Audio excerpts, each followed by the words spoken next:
Dice iniciando aquí, nada más que todavía no inicia. Ya. Ok. Hola, ¿qué tal, amigas y amigos? Buenas noches. Les mandamos un saludo desde la plataforma de comunicación de la Coordinación de Pueblos, Barrios Originarios y Colonias de Xochimilco. Nosotros somos una organización en permanente lucha que en los últimos meses hemos afrontado diversas batallas. Ustedes que han seguido esta transmisión lo sabrán.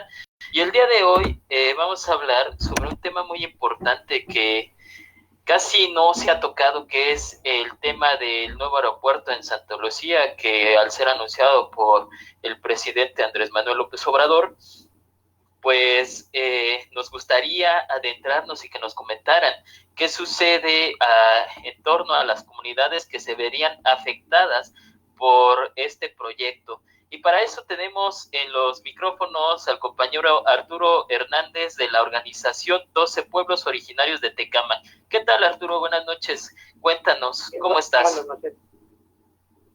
Pues bien.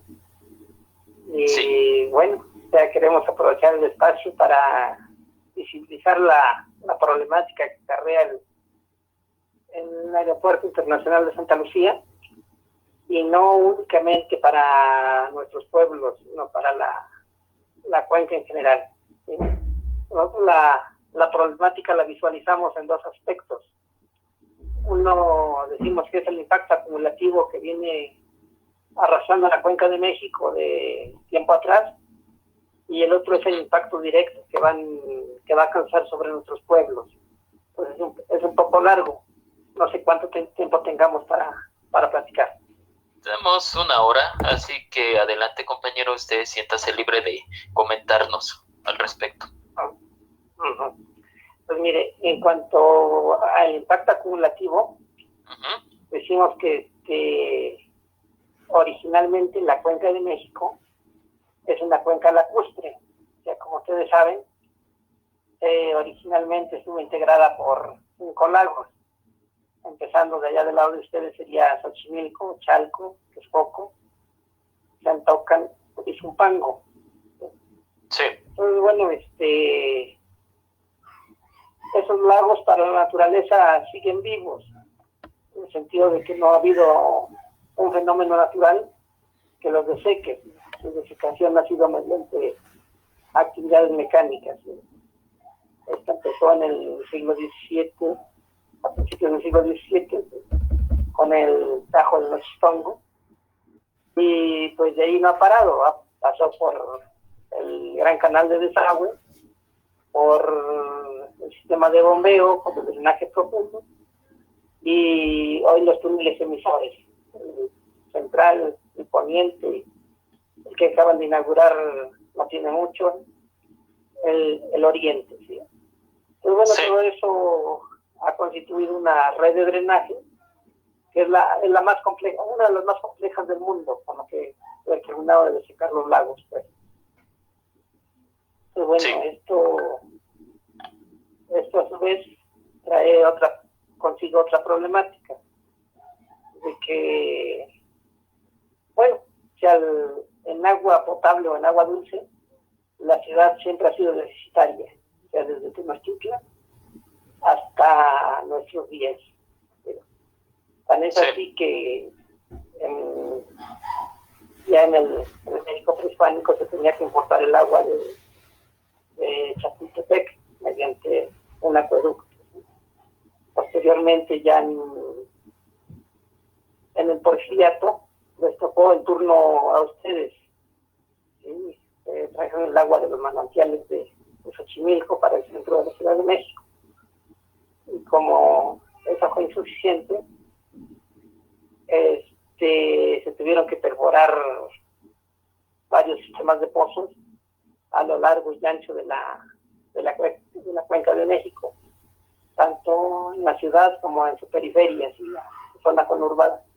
Tan es así que ahorita en la Cuenca de México hay un promedio de 3.500 pozos profundos, y no es un poco más. Sí.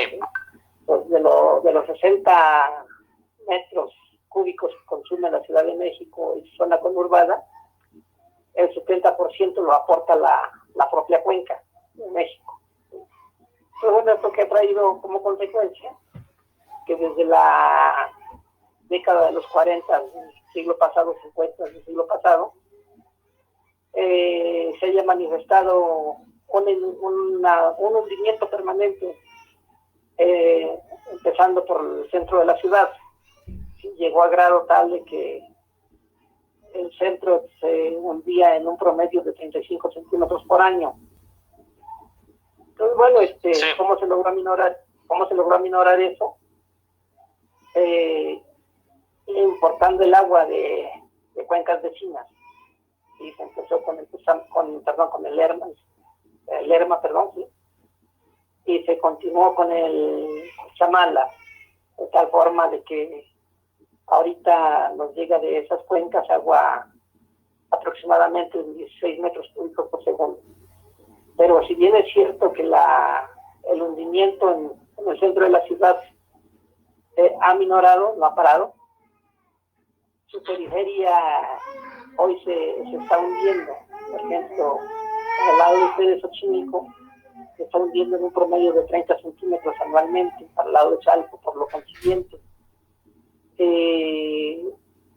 Para nuestro lado tampoco estamos al margen de los hundimientos. Entonces, bueno, es lo que ha traído consigo la sobreexplotación de los mantos acuíferos.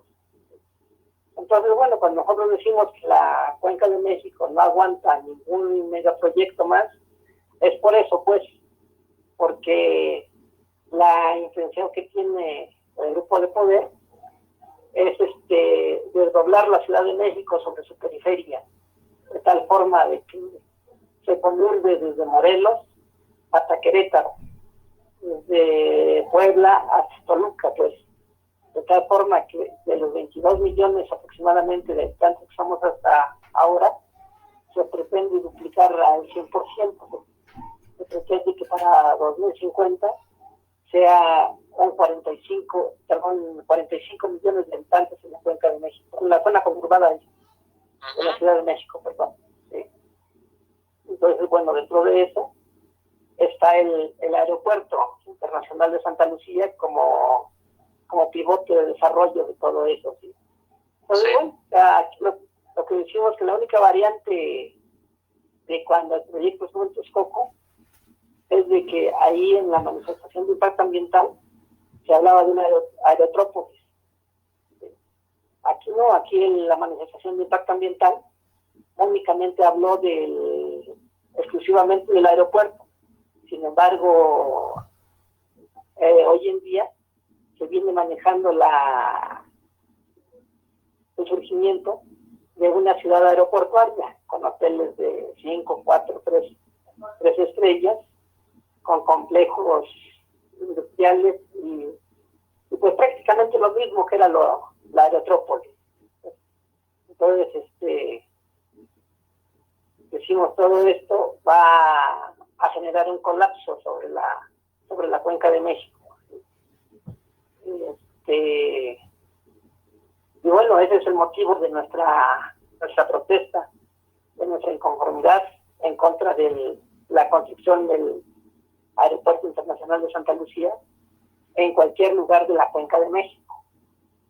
O sea, no únicamente en Santa Lucía, sino, o sea, así lo llevaran para otro lugar de la Cuenca de México, nuestra inconformidad sería la misma. Ajá. Bien, compañero Arturo Hernández. Mire, me gustaría preguntar ¿cuáles son estos 12 pueblos que conforman este frente de resistencia, este frente de lucha? Uh-huh.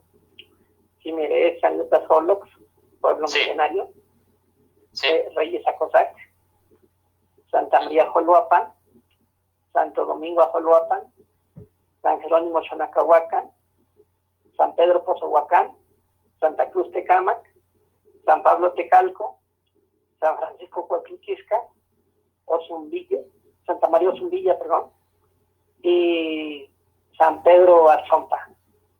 Somos los 12 pueblos. Ok, otra pregunta. ¿Cuándo se conformaron para atender esta problemática que ya está dando de qué hablar? Mire, de hecho, como San Pablo Tecalco o vecinos del Cerro de Chiconautla, que también hemos estado en su defensa, pues la lucha comienza desde que el proyecto estaba en Texcoco, en el sentido de que la pista 3 apuntaba hacia el Cerro de Chiconautla. Entonces, bueno, para los diseñadores era tan sencillo de rebanarle la cima, rebajarle 26 metros de su cima, ¿sí? Pero bueno, desde ahí empezó nuestra inconformidad. Y en ese momento estuvimos luchando junto con los pueblos que se opusieron al proyecto ahí en Texcoco. Y ya concretamente, el 16 de septiembre de 2018, nosotros ya como organización de los 12 pueblos originarios de Tecámac, nos manifestamos en la cima de la pirámide del Sol de Teotihuacán, donde desconocimos la consulta en la que convocaba Andrés Manuel López Obrador, considerándola una farsa, pues. Entonces, se puede decir que surgimos el 16 de septiembre del 2018 como organización de los 12 pueblos. 2018, bueno, estamos hablando de poco más de un año y medio. Y me gustaría compartir con todas las personas que están escuchando esta transmisión y con usted, compañero camarada Arturo, la siguiente nota que fue publicada el día de hoy en el portal de El Universal y se titula, ya no fue hace 2 días, Aeropuerto de Santa Lucía se concluirá en tiempo y forma, será una hazaña, declara Andrés Manuel López Obrador. Al encabezar la ceremonia del 105 aniversario de la Fuerza Aérea Mexicana, aseguró que con este cambio de lugar del proyecto aeroportuario se ahorrarán alrededor de 100,000 millones de pesos. Zumpango, Estado de México, al asegurar que fue una bendición el que se haya cancelado la construcción del Aeropuerto Internacional de la Ciudad de México en Texcoco, el presidente Andrés Manuel López Obrador garantizó que su gobierno logrará la hazaña de tener el Aeropuerto Internacional General Felipe Ángeles en la base aérea de Santa Lucía en tiempo y forma para el 21 de marzo de 2022. Al encabezar la ceremonia del 105 aniversario de la Fuerza Aérea Mexicana, el titular del Ejecutivo Federal aseguró que con este cambio de lugar del proyecto aeroportuario se ahorrarán alrededor de 100,000 millones de pesos. Fue una bendición el que se tomó consultando al pueblo la decisión de abonar el proyecto de Texcoco, que no viene al caso hablar sobre las dificultades que significaba de toda índole, económico, ecológico, de calidad de suelo, bueno, pero fue muy importante que se dijera no a este proyecto, porque no le conviene al pueblo, no le conviene a la nación y así al aeropuerto en Santa Lucía, en donde hay muchas mejores condiciones de todo tipo. Solo comentarles que nos vamos a ahorrar 100,000 millones de pesos si comparamos el seguir con el proyecto en Texcoco o este nuevo complejo aeroportuario. Y se van a lograr la hazaña de hacer un aeropuerto de nivel mundial con bajo costo, con mucha calidad y en tiempo. Vamos a estar inaugurando este complejo, este aeropuerto de 2 pistas para vuelos nacionales e internacionales de la aviación civil y una nueva pista para la aviación militar. 3 pistas. Lo vamos a estar inaugurando, repito, el 21 de marzo del 2022. Una hazaña se va a demostrar lo que somos los mexicanos y lo que significa el apoyo de las Fuerzas Armadas. Señaló que esta hazaña se podrá hacer debido al apoyo que recibe de ingenieros militares. ¿Qué nos puede comentar, camarada, sobre esta nota que declara, pues en términos de tiempo, que para el 21 de marzo del 2022 estará ya operando este nuevo aeropuerto en Santa Lucía y que el beneficio mayor es el ahorro pecuniario económico de 3,000 millones de pesos. ¿Qué nos puede comentar al respecto? Mire, sobre el aspecto económico es algo muy nebuloso, ¿sí? Que tendríamos que tener información fidedigna como para tener una opinión seria al respecto. Sin embargo,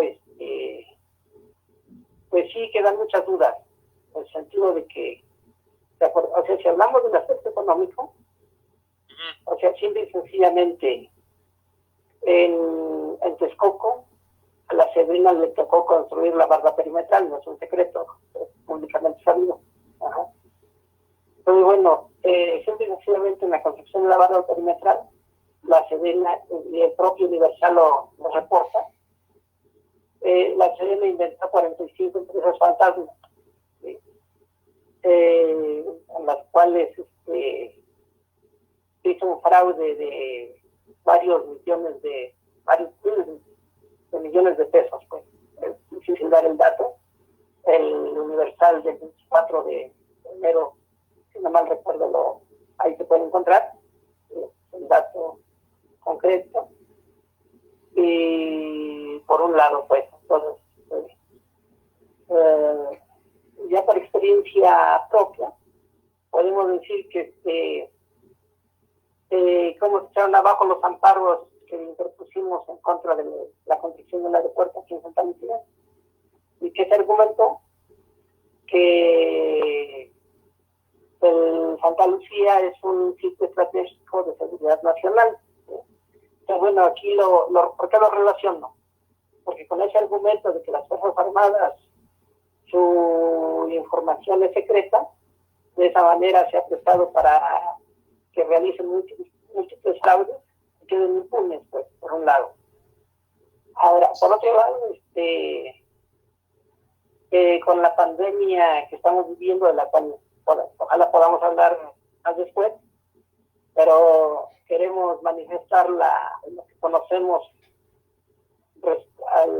sobre el aspecto económico, y pues como hemos entendido, varias aerolíneas, sobre todo las más pequeñas, tienden a desaparecer.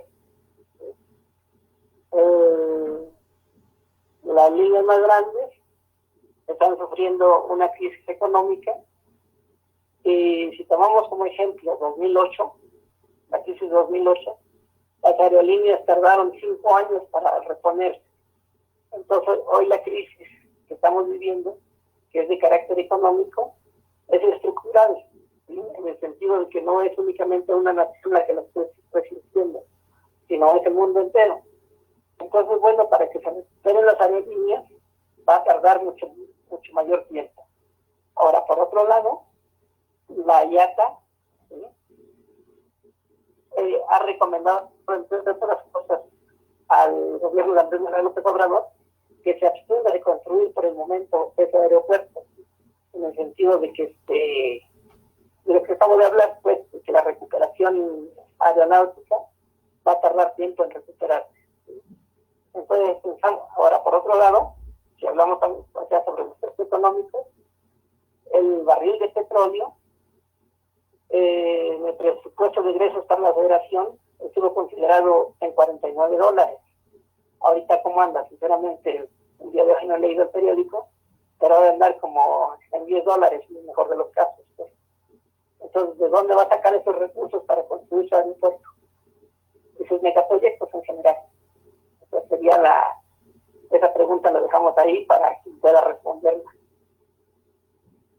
Bien, mire, aquí surge otra pregunta que igual sería interesante plantear de lo que nos acaba de compartir compañero Arturo, es ante qué organismos de justicia se ingresaron los amparos en contra de la construcción del aeropuerto en Santa Lucía, y cuál fue el argumento por parte de los magistrados que resolvieron los amparos en contra de ustedes, que no fueran procedentes. ¿Qué nos puede comentar al respecto? Mire, originalmente el juzgado que nos corresponde es Naucalpan. Sí. Entonces, ingresamos los amparos en el juzgado federal con sede en Naucalpan. ¿Sí? Pero como en ese momento hubo una lluvia de amparos que parecían hongos en las épocas de lluvia, el gobierno federal decidió que estos fueran centralizados ante un solo juez, que finalmente fue el quinto juez de distrito, con sede en la Ciudad de México, ¿sí? Ahí en Barranca del Muerto. Entonces, bueno, de los amparos que ingresamos, los nuestros alcanzaron 2 suspensiones provisionales, el de Santa María de Zumbilla y el de San Pablo Tecalco.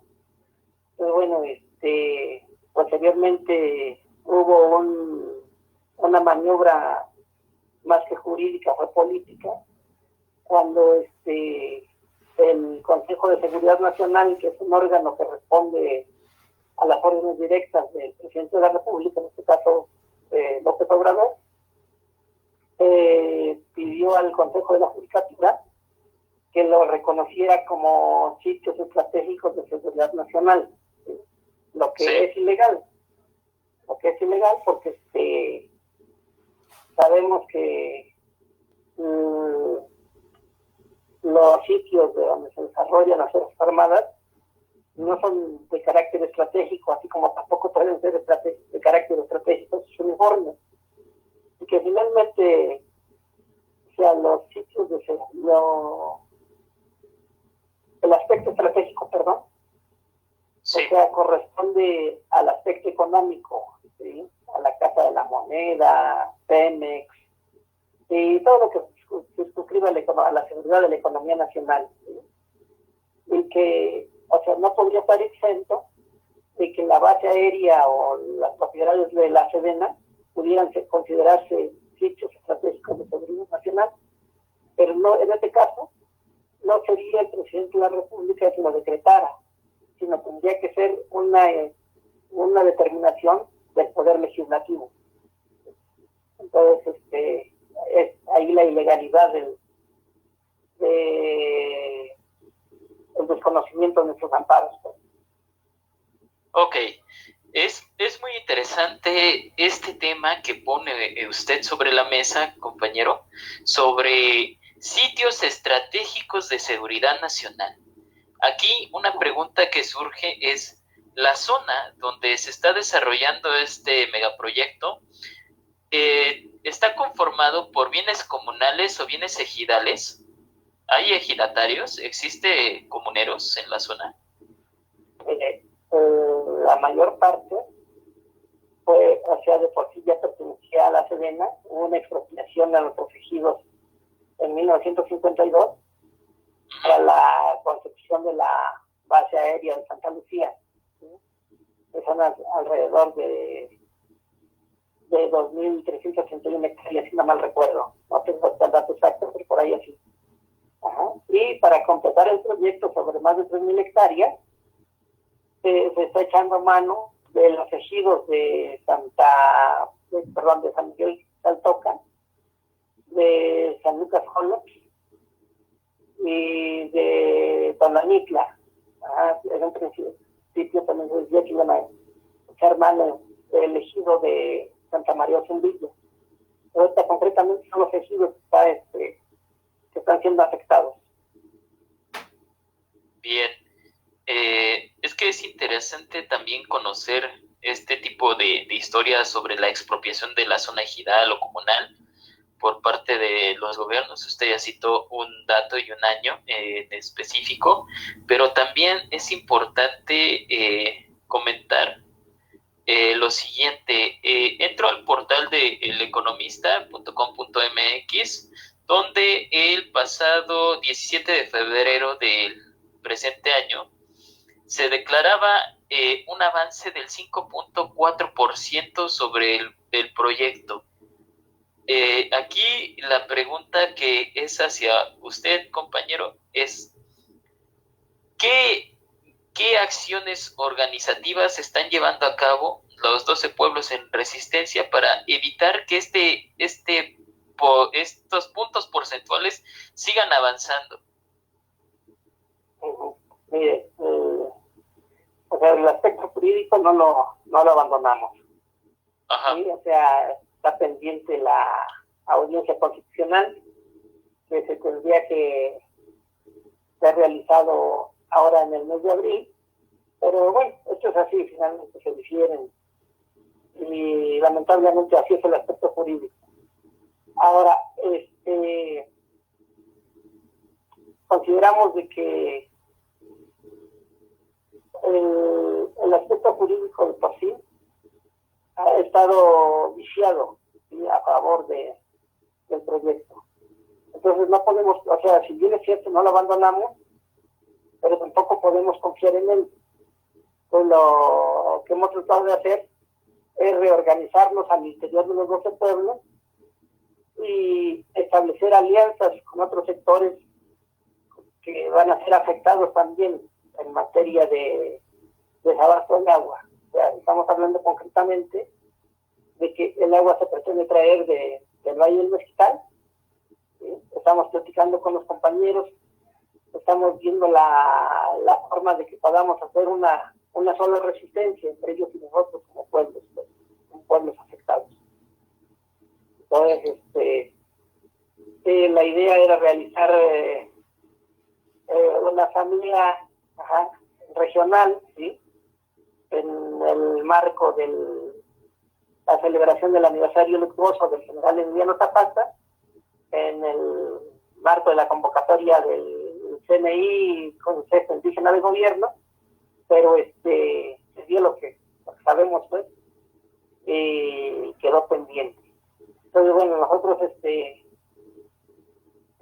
nuestra preocupación inmediata, ¿sí?, es la reorganización al interior de la organización como 12 pueblos originarios de Ticán, ¿sí?, establecer contactos con otros espacios que están siendo afectados o que van a ser afectados cuando se ponga en operatividad el megaproyecto.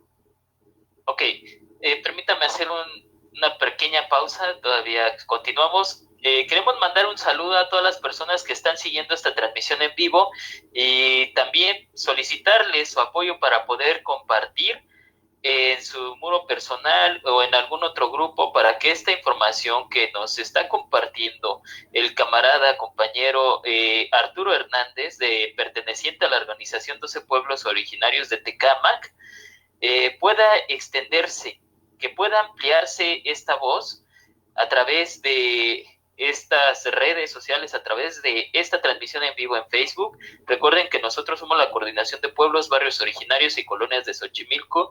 Mi nombre es Omar Dazaef Salazar, soy militante de la organización de la coordinación. Y bueno, esta noche estamos hablando, reitero, con Arturo Hernández.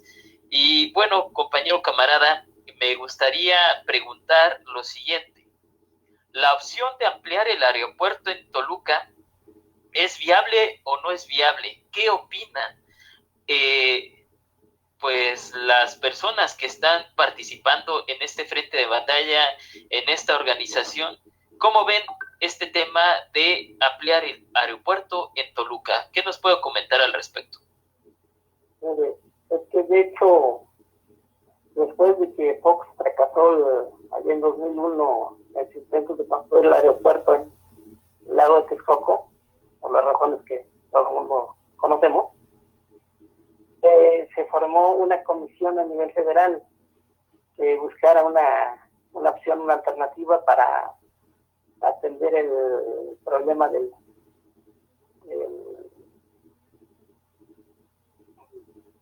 tráfico de pasajeros aéreos, como se le diga, pues. Sí. Y en ese sentido, esa comisión determinó de que bastaba con interconectar los aeropuertos periféricos a la Ciudad de México. Estamos hablando del de Morelos, el de Puebla, el de Querétaro y el de Toluca, y que con eso quedaría satisfecha la demanda para los próximos 50 años, que son los que se le calcula de vida útil a un aeropuerto.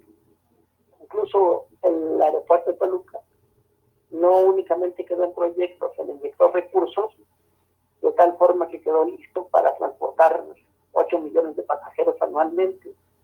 Entonces, el último dato que tenemos es que en 2017 únicamente transportó arriba de 700,000 pasajeros, pues. O sea, ni el 10% de su capacidad. Entonces, bueno, si realmente el problema problema fuera satisfacer la demanda de transporte aéreo, con la interconexión de los aeropuertos periféricos, quedaría satisfecha la demanda. Sí, es interesante lo que también ahorita nos está comentando, porque surge lo siguiente que quisiera plantear. Y además en este contexto de esta crisis sanitaria por la cual estamos pasando, hace algunos días se llegó a compartir una imagen que mostraba al sector trabajador que tiene que levantarse temprano, que tiene que aglomerarse en las estaciones pues del metro. Y muchos de ustedes habrán visto esa imagen, y que muchos más trabajadores, por ejemplo, de limpieza, pues no cuentan con lo básico, un cubrebocas. La cuestión es la siguiente: ante el déficit de transporte público que sea de calidad y eficiente, es necesario plantearse la siguiente pregunta, y usted no lo pueda responder, compañero camarada. ¿Se necesitan más aeropuertos para la zona conurbada? ¿Es necesario mayor tráfico y contaminación aérea que realmente canalizar y mejorar tal vez el servicio del metro en la Ciudad de México, el servicio del RTP, adquisición de más camiones más eficientes, el tren ligero que abarca Xochimilco, Tasqueña? Y así podríamos hablar de otros transportes, el trolebús, por ejemplo. Realmente se necesita aperturar más espacios para los aviones comerciales, sobre todo eso, la comercialización de este tipo de servicios. ¿Qué nos puede comentar al respecto, compañero? Mire, yo creo que deberíamos ir al problema más de fondo, ¿no? Sí. La carencia de un proyecto de desarrollo urbano acertado. Y bueno, este problema también viene de tiempo atrás. O sea, decimos que en 1930 no llegábamos en la cuenca, en la Ciudad de México, zona conurbada, no llegábamos a medio millón de habitantes, y hoy somos entre 22 y 23 millones. Entonces, ahora la ciudad inmediatamente que sigue, la ciudad que sigue en densidad de población a la Ciudad de México es Guadalajara. Pero resulta que Guadalajara está 5 veces menos poblada que la Ciudad de México. Entonces, bueno, si realmente existiera un verdadero proyecto como hoy se autorice la cuarta T, sí, se debería de estar pensando en sentar bases para la descentralización de la Ciudad de México.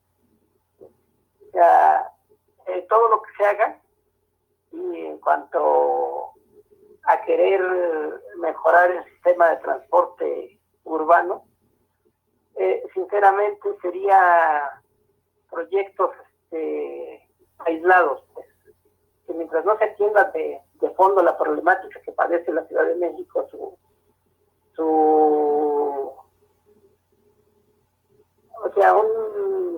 un conglomerado de habitantes exagerado, pues. Entonces, bueno, o sea, la migración, la transmigración va a seguir ocurriendo.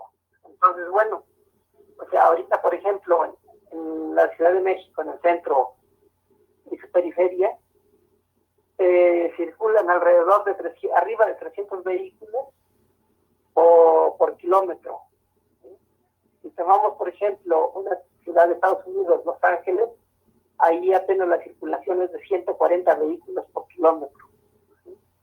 Entonces, o sea, si se trata de atacar la problemática del transporte del tipo que sea, de manera aislada, o sea, lo único que se va a hacer es mayores embotellamientos en el centro de la Ciudad de México y en su periferia.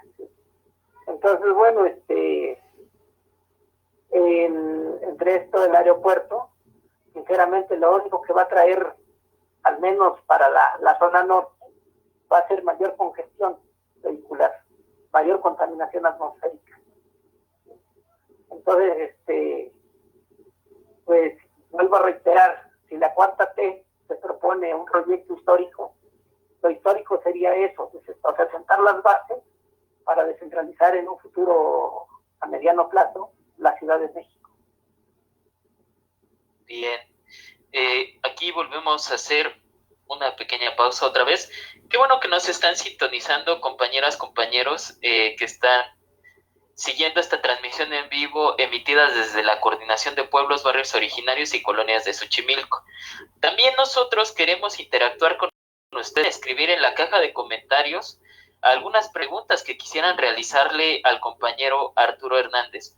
Es muy importante que también ustedes interactúen con nosotros para que así podamos fortalecer estas transmisiones en vivo y que también ustedes se sientan partícipes de estas actividades que hemos venido realizando desde ya hace varias semanas.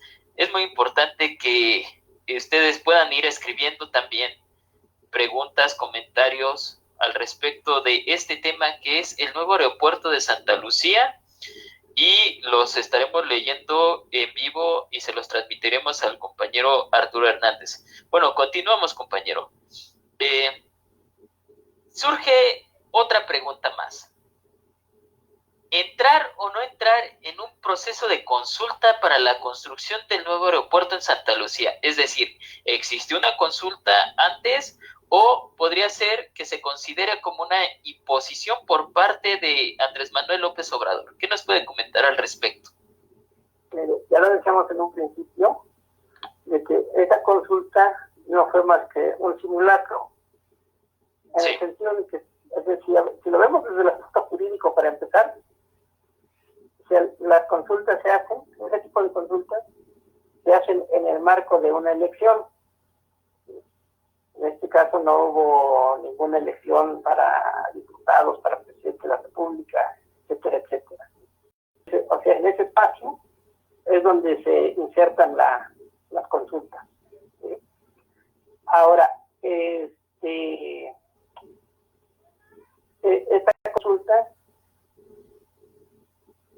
no se tenía, o sea, se carecía de la manifestación, cuando se hizo la consulta, se carecía de la manifestación de impacto ambiental y mucho más se carecía del plan maestro. Entonces, ¿qué es lo que se consultó? Únicamente se cambiaba el sitio del aeropuerto de un lugar a otro, sin que se explicara el impacto ambiental, el impacto social que está generando, pues.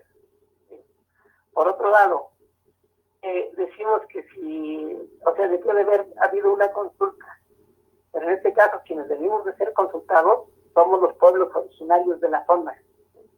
O sea, y no lo decimos como capricho, sino, tomamos como base el artículo 2 de la Constitución Política de los Estados Unidos Mexicanos. En este dice de que se debe de consultar a los pueblos originarios, a los pueblos indígenas, en el marco del Plan Nacional de Desarrollo, en el plan estatal y en el plan municipal. Si bien es cierto, no lo dice que se tenga que consultar a los pueblos en este tipo de asuntos, pero en ese sentido nos vamos al convenio 169 de la Organización Internacional del Trabajo, de que, antes me detengo, en el mismo artículo 1 de la Constitución, dice que en materia de derechos humanos, los tratados que signe el Estado mexicano están a la par de la Constitución. El 133 dice que aunque los reglamentos o las leyes internas estén en contrario, estas se deben de adecuar a lo que establece, el convenio 169 de la Organización Internacional del Trabajo. En ese sentido, la Organización Internacional del Trabajo dice que cuando haya una medida legislativa o administrativa que afecte la vida cotidiana de los pueblos, tienen que ser consultados por ley, Entonces, en ese sentido, quienes debimos de haber sido consultados en el sentido de que el aeropuerto está afectando nuestra vida cotidiana, somos los pueblos originarios de acá de la región. Y por el contrario, se nos invisibilizó. O sea, se dice que existamos como pueblos. La manifestación de impacto ambiental únicamente dice que los pueblos han convivido con el aeropuerto durante años, pero son los pueblos de Toluca, los pueblos de Ameca Meca, los pueblos de Texcoco, no los pueblos de Zumpango, los pueblos de Tecámac, los pueblos de Netlalpan. Me estoy refiriendo a los municipios, pues. Sí. Ok, Entonces, bueno, declaramos ilegal o sea, seguimos declarando ilegal esta consulta. Bien, nomás, aquí la gente que nos está escuchando plantea preguntas, compañero Arturo. Primero, Alondra Ramos nos dice, ¿sería Guadalajara mejor opción que incluso el Estado de México o Ciudad de México? Esa es una primera pregunta. Mire, en ese sentido, o sea, lo que no queremos que nos suceda a nosotros, no deseamos que le suceda a nadie. ¿Sí? O sea, no somos ninguna autoridad, no tenemos ese poder de determinación para poder decir que igual sería mejor o sería peor, sino simple y sencillamente nosotros estamos hablando de la necesidad de descentralizar la Ciudad de México a mediano plazo. ¿Sí? Y para eso se tendría que formar un organismo multidisciplinario, ¿sí?, que estudiara la mejor opción. Entonces, nosotros tenemos entendido que en el sector de la academia, en el sector de la ciencia, existe esa preocupación. Entonces, bien, se podría conformar ese grupo multidisciplinario que estudiara, pues, cuál sería la opción correcta para sentar las bases de la descentralización de la Ciudad de México. Ok. Otra segunda pregunta que nos realiza Alondra es, como pueblos de Tecámac, ¿qué estrategias seguirán aparte de la legal para detener el megaproyecto? Mire, ya creo que nuestra principal preocupación es fortalecernos como organización, o sea, al interior de los pueblos. O sea, intensificar una campaña de información que permita deshacer el mito, pues, de que el aeropuerto va a traer progreso, modernidad, desarrollo económico. ¿El desarrollo económico para quién? ¿Modernidad para qué? ¿Sí? Pues sí. Bueno, hoy nos estamos dando cuenta que la modernidad, el desarrollo científico, pues se está estrellando ante el fenómeno que está ocurriendo ahorita, pues. ¿Sí? Entonces, o sea, más allá del discurso, esa modernidad, ese avance científico, pues al menos no ha sido para los pueblos, pues. Entonces, esa es nuestra preocupación fundamental, generar conciencia al interior de nuestros pueblos, seguir haciendo la denuncia en el ámbito que podamos, ¿sí?, y mantener la lucha de resistencia. Ok. El compañero Alejandro Velázquez Zúñiga nos plantea la siguiente pregunta. ¿Cómo desmarcarse de la derecha empresarial que también se opone al aeropuerto? En este contexto, abonando un poco más a la pregunta de Alejandro, donde existe un grupo empresarial que evidentemente se ha dedicado a golpetear bajo cualquier pretexto el gobierno de López Obrador, Alejandro nos dice cómo hacer la diferencia entre grupos empresariales que se oponen a la construcción de este aeropuerto con los 12 pueblos de Tecámac en resistencia. ¿Cómo hacer esa diferencia? ¿Cómo los distinguen? Mire, en ese sentido no queremos victimizarnos, sí, pero simple y sencillamente decimos de que los medios de comunicación no están disponibles para nosotros, pues, ¿sí? Entonces, bueno, lo que nosotros hemos venido haciendo es que donde quiera que nos hemos parado, nos hemos desmarcado la derecha, pues. Si nos hacemos, o sea, porque entendemos de que el pleito de ellos de carácter económico, político-económico, pues. ¿Sí? A nosotros decimos que nuestra lucha es por la defensa de la vida, ¿sí? Por la defensa de una vida digna, una vida plena. Entonces, bueno, en ese sentido, agradecemos, pues, por ejemplo, este espacio que se nos está brindando, para donde asentamos de antemano que nosotros no tenemos absolutamente nada que ver con grupos empresariales. No tenemos absolutamente nada que ver con grupos políticos que lo único que pretenden es el poder por el poder. Entonces, en el marco de nuestras posibilidades, donde los espacios los mínimos espacios que hemos logrado obtener para manifestar nuestra posición. Ok, aquí desde la plataforma de la coordinación se plantea la siguiente pregunta. ¿Cuál fue la posición del INPI sobre la consulta indígena? ¿Por qué no se hizo como pueblos? ¿El gobierno no considera pueblos? ¿Qué harán para exigir ese reconocimiento? Mire, la posición del INPI ha sido muy ambigua. O sea, decíamos que en un principio en la manifestación de impacto ambiental se nos desconoció como pueblos. Se decía que los pueblos estaban para Toluca, para Meca, para Texcoco, pero aquí alrededor del aeropuerto no había. Pues bueno, después del 30 de mayo, que fue la charla informativa que se realizó en Zumpango, Estado de México, donde estuvo el INPI, estuvo la Semarnat, la Sedena, entre otros, pues. Y que los pueblos nos manifestamos ahí en ese acto, de que nos visibilizamos. Entonces ya no se pudo negar la presencia de los pueblos como tal, pero únicamente reconoce a dos pueblos originarios, en este caso a San Miguel Xaltocan, a San Lucas Xoloc y a Ozumbilla, pero donde mañosamente el INPI dice que ni Ozumbilla ni San Lucas Xoloc tienen propiedad social, es decir, que no tienen ejido, que por lo tanto no fue necesario que se les hiciera la consulta. El único pueblo donde se hizo un simulacro de consulta fue a San Miguel Xaltocan. Y decimos que fue un simulacro porque esta empezó a las 6 de la tarde, terminó a la 1 de la mañana del día siguiente, y o sea, no se cumplió con ningún protocolo.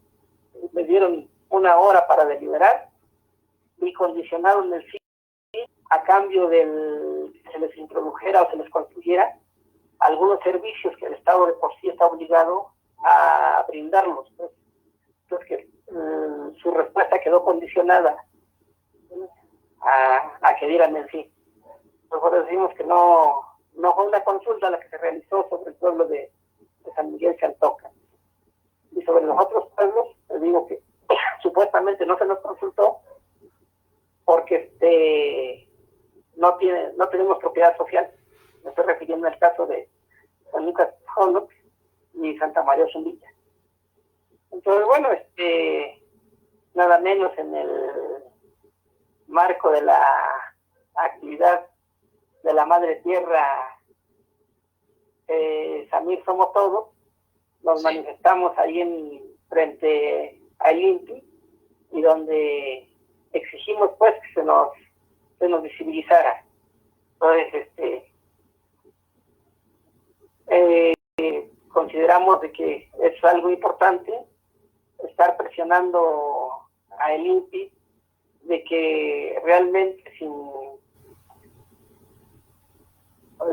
selectivismos se nos tome en cuenta como pueblos, pues, en el sentido de que ninguna autoridad está capacitada para determinar, quién es pueblo indígena y quién no lo es.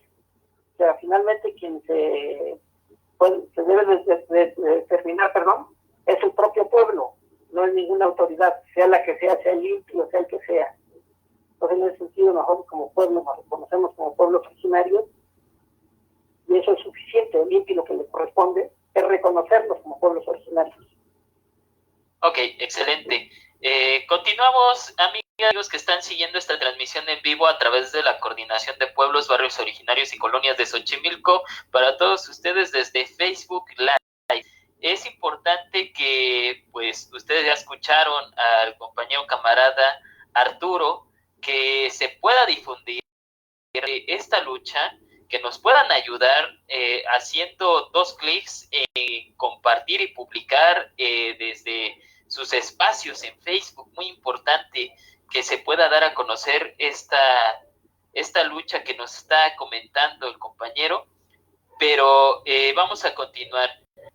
Aquí Cristian Guargreymón Rivero comenta, es un comentario, esto no es una pregunta, es una observación y afirmación. AMLO usa mucho un discurso izquierdista, pero en sus acciones pareciera que es más derechista. Aparte, a ver, permítame, es que como que no me deja ver, más derechista, tiene acciones neoliberales.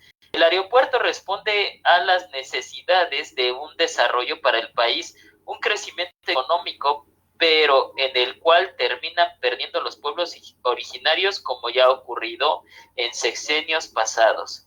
Continuamos, aquí hay otra pregunta, la realiza Arturo Caballero. Tienen los terrenos que rodean a la base de Santa Lucía. ¿Están ocupando esos territorios los miembros de los pueblos o ya han sido desplazados? Mire, gran parte de los terrenos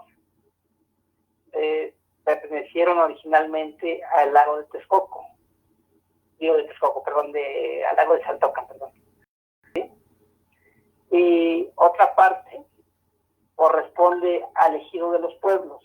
¿Sí? Me estoy refiriendo, bueno, ya lo dije hace rato, corresponden a San Miguel de Saltocan, corresponden a San Lucas y a Reyes Acosac. ¿Sí? Sí. Entonces, ahora, hay quienes mañosamente tratan de exhibir que esa parte del territorio se encuentra abandonada y siempre terminan culpándonos a nosotros como pueblos. Sin embargo, si hacemos un análisis más profundo de la problemática que se ha venido dando desde épocas pasadas, vamos a ver que ha habido un abandono de parte del Estado, o sea, no le interesamos como pueblos agrícolas. O sea, cuando el Estado ha puesto su vista sobre nosotros, le interesamos como fuerza de trabajo, ¿sí? Y no para un proyecto agropecuario, agroecológico, sino le hemos interesado en términos históricos como fuerza de trabajo obrera, pues. O sea, no hay que olvidar que Ecatepec, que es el punto más próximo a nuestros pueblos, estamos a media hora de Ecatepec, cuando no hay tráfico. ¿Sí? Nuestros pueblos fueron los principales aportadores de la fuerza de trabajo del corredor industrial, que en su momento se asentó ahí en Ecatepec. Pues bueno, esto ha traído como consecuencia que nuestros han quedado atomizados con el urbanismo. Pues. Pues bueno, hoy incluso nos estamos planteando esa necesidad de recuperar nuestra memoria histórica y nuestra identidad cultural. Es una tarea fundamental para nosotros, pues. ¿Sí? Entonces, bueno, Sí. El desarrollo urbano, estamos dentro del segundo anillo de urbanización. ¿Sí? Acá el urbanismo que se ha dado prioritariamente son los megaproyectos, la vivienda granel, la vivienda en serie, pues. Estamos hablando de las constructoras Urbi, Geo, Sadasi, entre otras, en la década de los 90 y a principios de la primera década del 2000, estuvieron volcadas sobre nuestra zona, pues.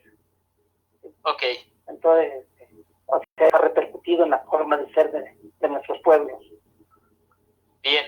Otra vez, Caballero nos pregunta, ¿qué actitud tienen las autoridades municipales respecto del litigio por los territorios?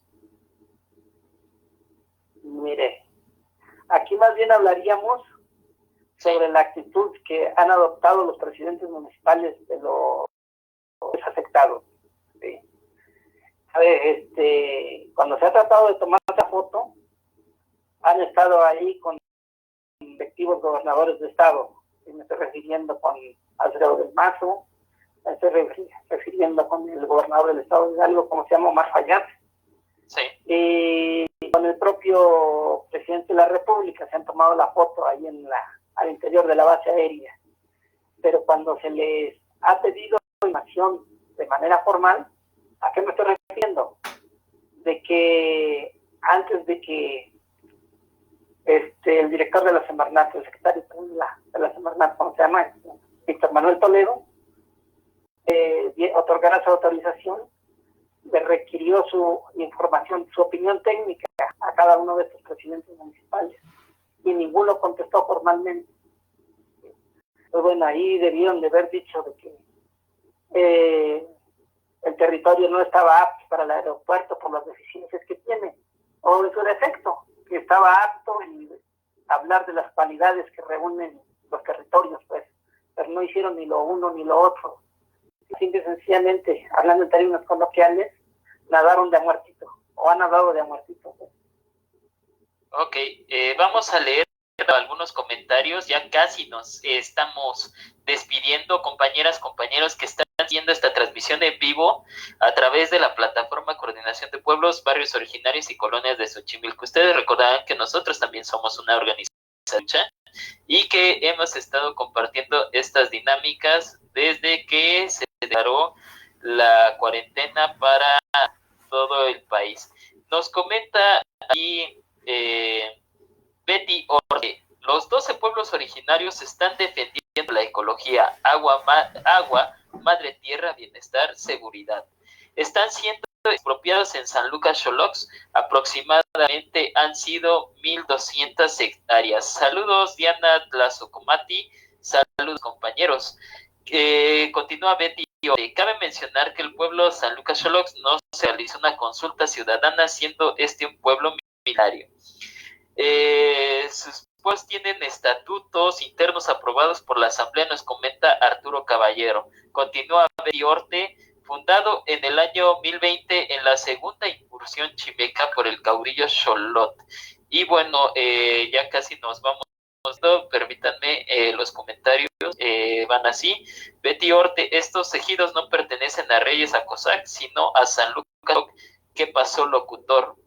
Perdón, pero yo no declaré esto. Cada uno de los 12 pueblos originarios de Tecama se manejan por usos y costumbres aprobadas y respetadas por sus asambleas, es lo que nos comenta Pueblos Originarios de Tecama.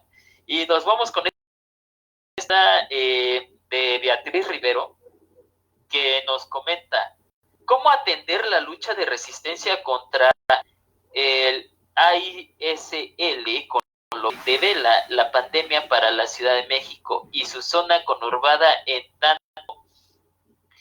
tanta crisis del modelo civilizatorio? ¿Cómo atender la lucha de resistencia contra el aeropuerto internacional en Santa Lucía, con lo que devela la pandemia para la Ciudad de México y su zona conurbada, en tanto crisis del modelo civilizatorio, lo que nos pregunta?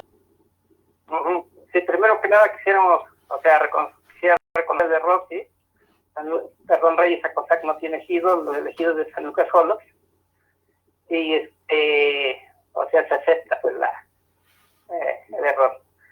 Respecto a la pregunta de la pandemia y el AICL, pues nosotros decimos que curiosamente hoy la pandemia del coronavirus ha afectado prioritariamente a las grandes zonas urbanas, y a nivel nacional e internacional. Tenemos, por ejemplo, en el caso de Nueva York. ¿Sí? Pero bueno, nosotros decimos que hoy más que nada, ¿sí?, el capitalismo está exhibiendo, ¿sí?, su falta de capacidad para atender un fenómeno de esa naturaleza. ¿Sí? Entonces, bueno, estamos a la entrada de un fenómeno nunca antes visto. O sea, hoy es el coronavirus, mañana ¿qué va a ser? ¿Cuál es su origen? Sinceramente, afirmar cuál es su origen sería un tanto aventurado. Pero lo que sí sabemos es de que hoy, con los avances científicos y tecnológicos que se dice tener, están postrados ante este fenómeno, ¿sí? Y que incluso en las comunidades indígenas han sido los propios pueblos los que han sacado de sus reservas ancestrales formas para atenderlo y han dado resultados. En el mejor de los casos, lo que nos está brindando el Estado y el capitalismo a nivel internacional son métodos policíacos, métodos de control que en un momento dado pueden quedar para una forma de controlar el descontento social que se viene dando a nivel mundial por la desigualdad que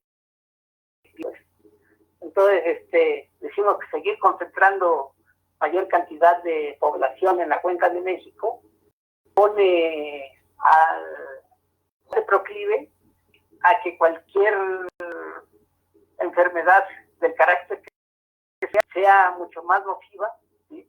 Simple y sencillamente por ese hacinamiento que se está dando hoy por hoy en la Ciudad de México y que se pretende continuar. ¿Sí? Entonces sería la respuesta que podemos dar como 12 pueblos originarios de Tecámac. Ok. Sí. Finalmente, es menos a dónde vamos. ¿Cuál es el mensaje que quiere compartir con las personas que posteriormente pudieran escuchar esta entrevista, transmisión en vivo? ¿Qué mensaje les deja? ¿Qué mensaje transmite a través de esta plataforma? ¿Y cuál es, más bien, cuál sería? Lo que nosotros decimos es de que como pueblos originarios del municipio de Tecámac, estamos proponiendo de que podamos juntarnos con organizaciones de pueblos originarios, organizaciones democráticas, no partidarias, con colectivos, que pudiéramos a mediano plazo tener de manera conjunta un diagnóstico de cuenca, ¿sí?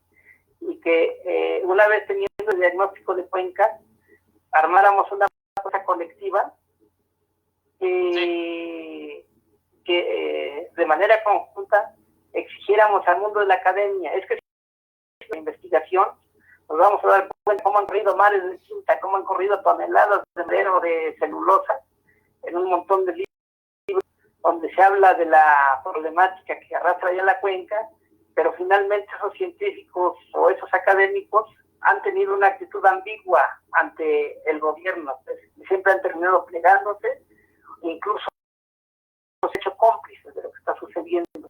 Entonces, en ese sentido, como pueblos originarios, como organizaciones democráticas independientes,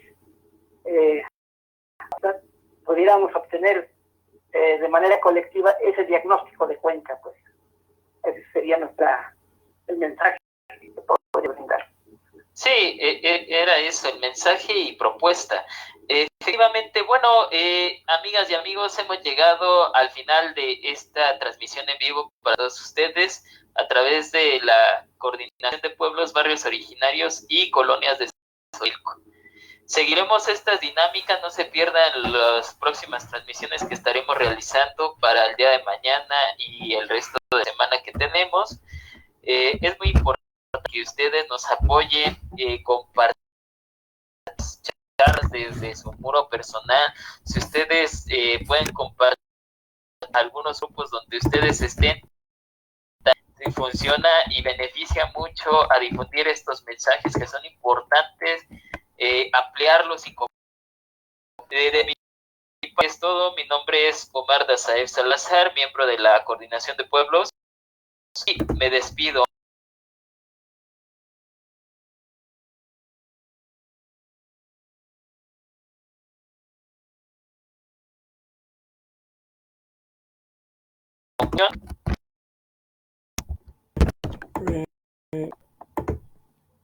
Sí. ¿Listo, Alex? Ya, sí, ya. Alejandro. Sí, ya.